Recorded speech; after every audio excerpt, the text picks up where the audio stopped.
ክቡራን ተወዳዳሪዎች ተሸላሚዎችና ሸላሚዎች የሁላችሁንም ስም ብዘረዝር ጊዜም ስለማይበቃም በዚህ እንደምትቀበሉ ተስፋ አደርጋለሁ። በሀገራችን የድርጅቶችን አወዳድሮ ለሽልማት ማብቃት አንዳንዴ ብቅልና በዛው ብዙም አይታይም እና ይሄን የሽልማት ስርዓት ባህል ማድረጉ ሁሉንም ይጠቅማል። ከሁሉ በላይ አምራቾችን፣ አገልግሎት ሰጪዎችን፣ ባለሀብቶችን ይጠቅማል። ምክንያቱም ሲወዳደሩ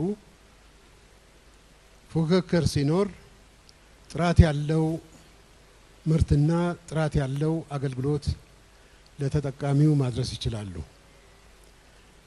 ከዚህ ደግሞ የበለጠ ተጠቃሚው ኢንድ ዩዘሩ ነው፣ ሸማቹ ነው። ጥራት ያለውን እቃም ሆነ አገልግሎት ለማግኘት የሚያስችለው ስርዓትና ባህል እየገነባን ነው የምንሄደው ማለት ነው። ይሄ ከሀገር አልፎ የሀገራችን ምርትም ሆነ አገልግሎት በዓለም አቀፍ ደረጃ ተወዳዳሪ ሆኖ የኢትዮጵያ ምርቶች በዓለም ገበያ በጥራትም በዋጋም ተወዳዳሪ ሆነው እንዲወጡ የሚያግዝ ነው።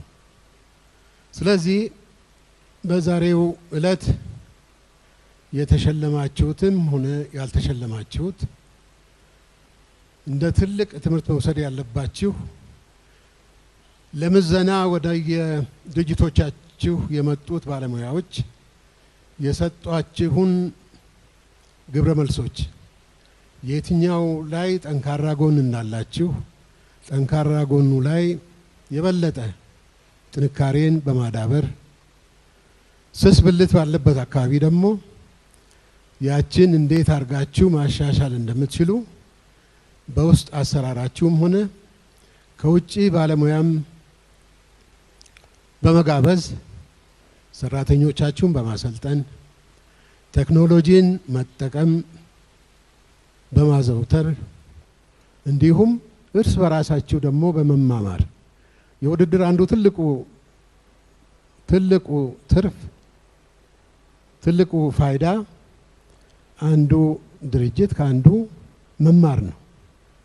መወዳደር ማለት ተጠላልፎ አንዱን ጥሎ ብቻ መሮጥ ማለት አይደለም።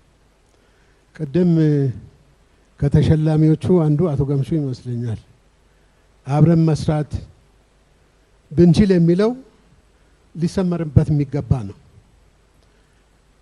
በኮንስትራክሽንም ሆነ በማምረቻው ኢንዱስትሪ ያላችሁት ብቻችሁን የምትሰሩት ስራ ይኖራል።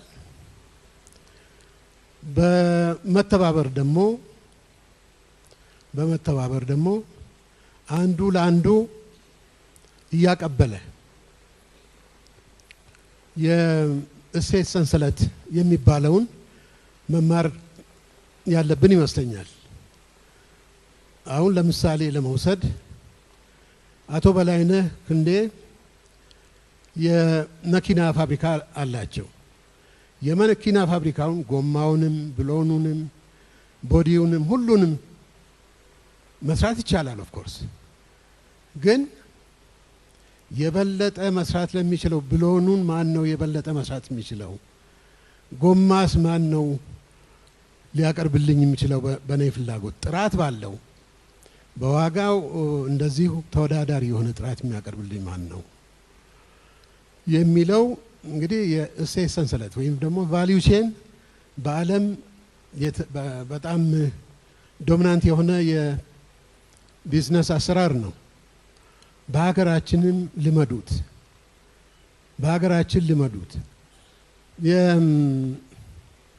የግብርና እንውሰድ። ስንዴ በብዛት አምርቶ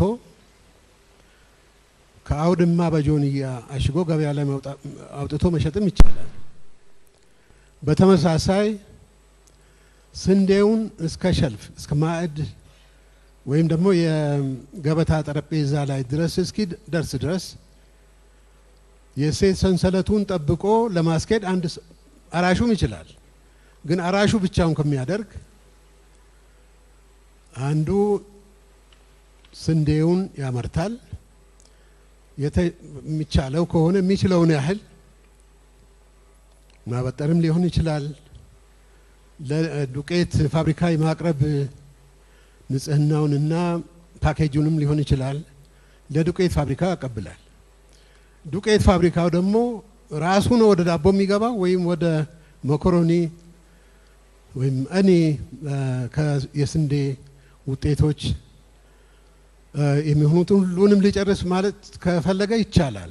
ግን ትብብርና አብሮ መስራት ማለት ያን እየተከፋፈሉ መስራት አንደኛ ትርፋማ ያደርጋል፣ ሁለተኛ አብራችሁ እንድትነሱ ሁሉም ባለሀብት እንዲሆን በር ይከፍታል። ስለዚህ ተባበሩ፣ ውድድሩ ይኑር እና የሽልማት ድርጅቱን ይህን በማዘጋጀቱ ከልብ ለማመስገን እወዳለሁ። ሁላችሁም በርቱ ነው የምለው። አመሰግናለሁ።